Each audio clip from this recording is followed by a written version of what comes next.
અમદાવાદના પાંજરાપોળ વિસ્તારમાં રહેતા લોકોએ ચિપકો આંદોલન કરવા સુધીની તૈયારી બતાડી છે. તમને ખબર છે કેમ? કારણ કે ત્યાં એક નવો ફ્લાયઓવર બનવા જઈ રહ્યો છે. આ ફ્લાયઓવર બનાવવા માટે થઈને, ત્યાં સર્વિસ રોડ્સ બનાવવા માટે થઈને 100 જેટલા વૃક્ષો કાપી નાખવામાં આવશે. એવા વૃક્ષો કે જે 50 વર્ષથી 100 વર્ષ જૂના હોય, ત્યાં વર્ષોથી ત્યાં હોય, છાંયો આપતા હોય. જો તમે અમદાવાદી છો તો તમે ચોક્કસ જાણતા હશો કે વિન્ટરના સમયમાં તમે આ વિસ્તારમાંથી પસાર થાવ તો ધ્રુજારી તમને આવી જાય એવો સરસ મજાનું ગ્રીન કવર ત્યાં છે.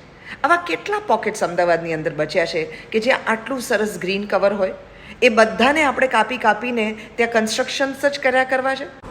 નહીં તો આજથી 60 કે 70 વર્ષ જૂનું ઝાડ અમદાવાદ મ્યુનિસિપલ કોર્પોરેશનવાળાએ કાપી નાખ્યું જસ્ટ ફોર કે અહીંયાથી ઓવરબ્રિજ બની રહ્યું છે એના માટે.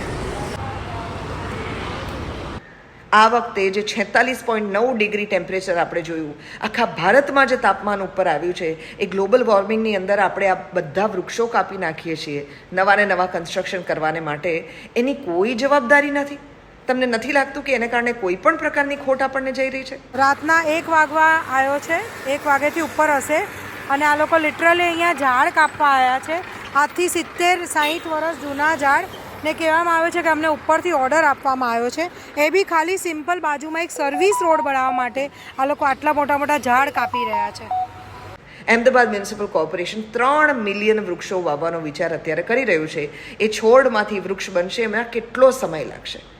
50-60 વર્ષો જૂના આપણે વૃક્ષો કાપી નાખીએ એના કરતાં આપણી પાસે એવા આર્કિટેક્ટ્સ નહીં હોય કે જે એવો રસ્તો બતાડે કે જેને કારણે થઈને આ વૃક્ષો કાપ્યા વગર એમની માવજત સાથે, પર્યાવરણની માવજત સાથે આપણે કોઈ ડિઝાઇન્સ ઊભી કરી શકીએ. આ એક આવડું મોટું વટવૃક્ષ આપણે કાપી નાખીએ એટલે હજારો પક્ષીઓ, જીવો, ખિસકોલીઓ, આ બધા જે છે એમના ઘર આપણે વિખેરી નાખીએ છીએ. અડધી રાતે તો બધા બર્ડ્સ ઉપર સૂતા હોય પોતાના મોટા માળાઓની અંદર, એ બધાના જીવન કેવી રીતે રહેસી નાખીએ છીએ. લોકો જેમણે જોયું છે કે નીચે લોહી થઈ ગયું હોય છે, એવી રીતે પક્ષીઓ ને ખિસકોલીઓ મરીને પડ્યા હોય છે ત્યાં. અડધી રાતે માણસને આમ ઘરમાંથી બેઘર કરી નાખ્યો હોય તો? રાતે 12 વાગે આ ટ્રેક્ટરવાળા બધા ઝાડ કાપવા આવ્યા છે પોલિટેકનિક પાંજરાપોળ રોડ ઉપર, જેનો અમે વિરોધ કર્યો.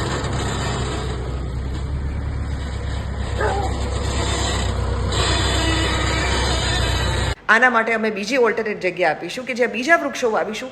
એનાથી શું? અને કેટલાય વૃક્ષો વાવ્યા પછી એની માવજત કોણ કરશે? આ 3 મિલિયન વૃક્ષો આપણે વાવીએ તો એની સામે એ વૃક્ષોની માવજત પણ એટલી જ અગત્યની છે. કેટલા વૃક્ષો વાવ્યામાંથી કેટલા વૃક્ષો ટકે છે અને એમાંથી કેટલા વૃક્ષો 50-60 વર્ષ સુધી પહોંચે છે અને એ ફરીથી નહીં કપાઈ જાય વિકાસ માટે, એની શું ગેરંટી છે? આ પ્રશ્નો અમદાવાદીઓ ઉઠાવી રહ્યા છે.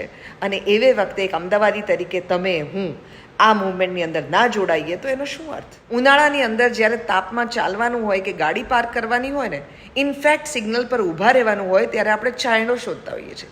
અને આ જ છાંયડો આપણે વિકાસના નામે જવા દઈએ, કાપી નાખીએ, એનું નિકંદન કાઢી નાખીએ ત્યારે આપણને યાદ નથી આવતો.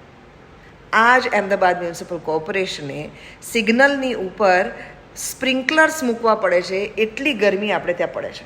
આ વૃક્ષો બચાવીને એ ગરમીથી આપણે પોતાને બચાવી શકીશું એ આપણે કેમ ભૂલી જઈએ છીએ?